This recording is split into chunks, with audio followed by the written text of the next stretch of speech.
in chapter 3 of your book, and the book we're talking about, by the way, let me just shamelessly plug this as we go along. Get Honest or Die Lying: Why Small Talk Sucks, Charlamagne the God.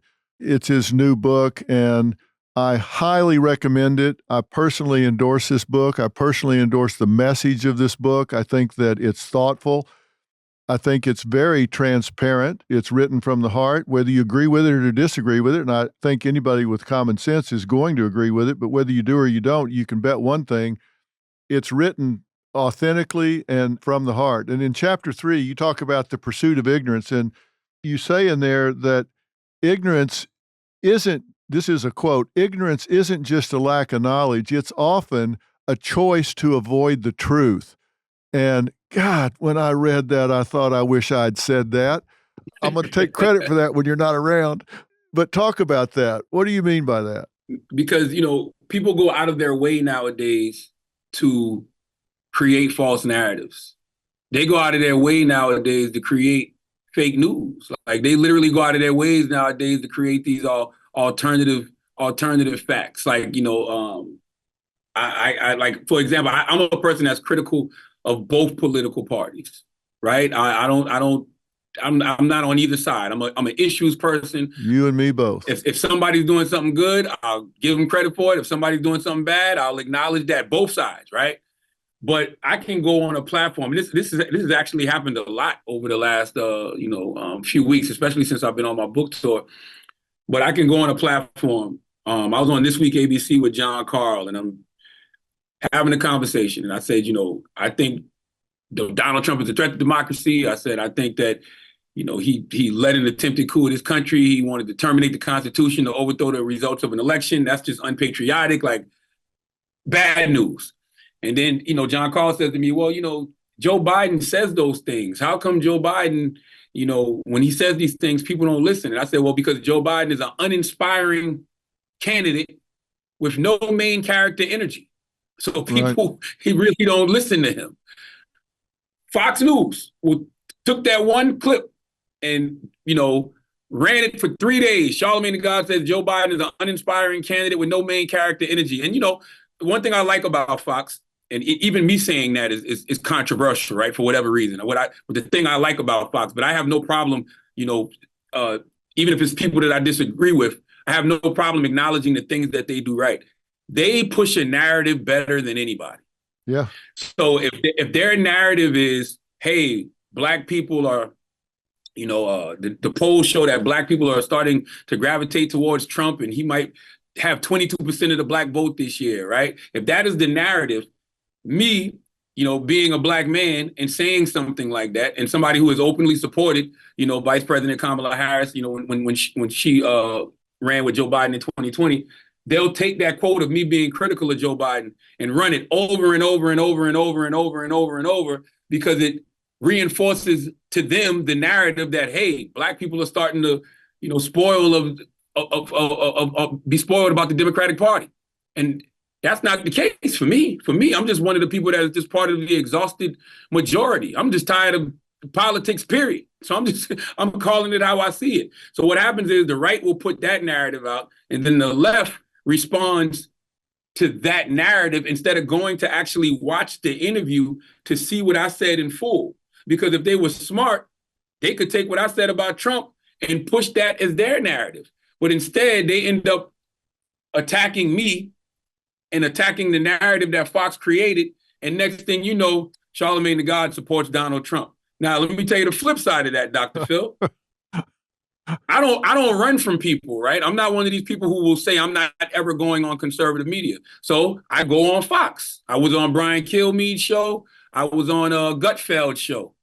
I said the same exact things I've always said about Donald Trump on those shows. And guess what Fox did? Ran the accurate headline. Charlamagne the God says Donald Trump is a threat to democracy. Now, then other people are saying, Charlamagne says on Fox News, Donald Trump is a threat to democracy. I'm on Bill Maher's show this past Friday. I say the same thing about Donald Trump because Bill was just like, why won't you endorse, somebody? I've heard you be critical of Trump, but why won't you endorse, Biden?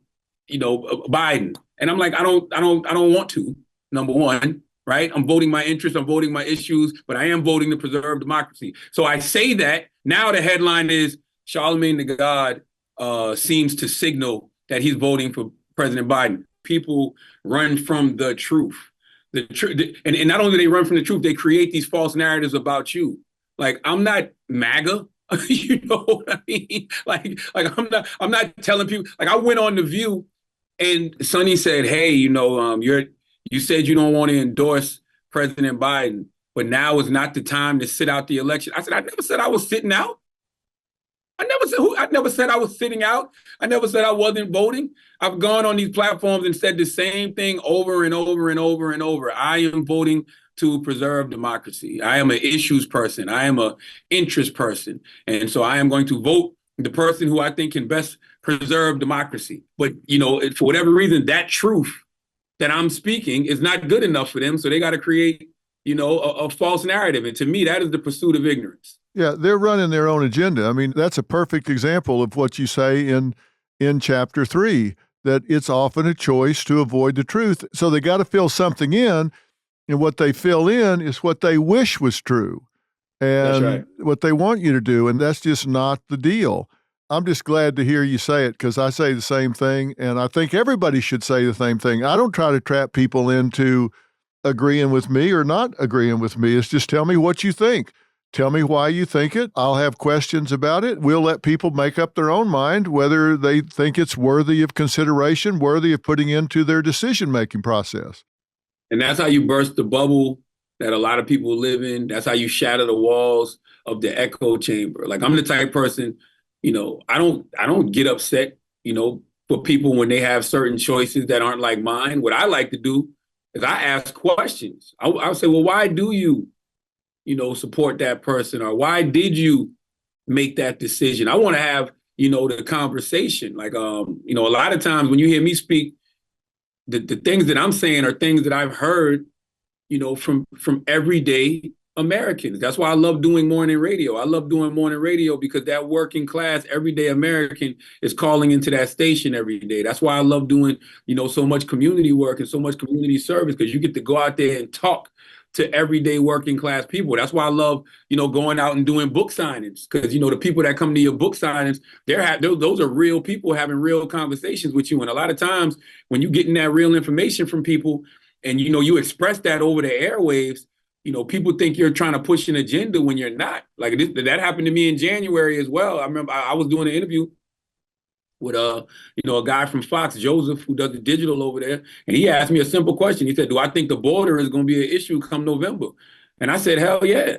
And the reason I said that, Dr. Phil, is because of the conversations I was having with activists in Chicago who were telling me about the fact how they were upset that, the migrants were coming over and getting more resources than, people in Chicago who were homeless, people in Chicago who were poor and disenfranchised on the South Side. I was talking to, people in New York who were upset that Mayor Adams had, had let a lot of the migrants stay in a school overnight and made the kids stay home and do remote learning, for a day.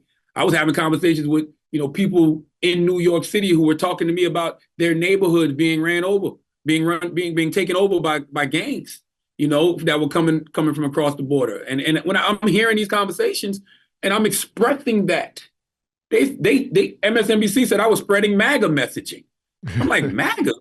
This is regular everyday Black people that I'm talking to, Black people, brown people that I'm having conversations with. They're not MAGA. So I think, a lot of things that people try to politicize, Dr. Phil, a lot of things people try to politicize, they don't realize that it's regular, everyday working class people having these conversations. Now, months later, that was January. Now it's June. And what's one of the biggest issues? The border. Yeah, of course. And So it's clearly, getting they were right. worse. Yeah.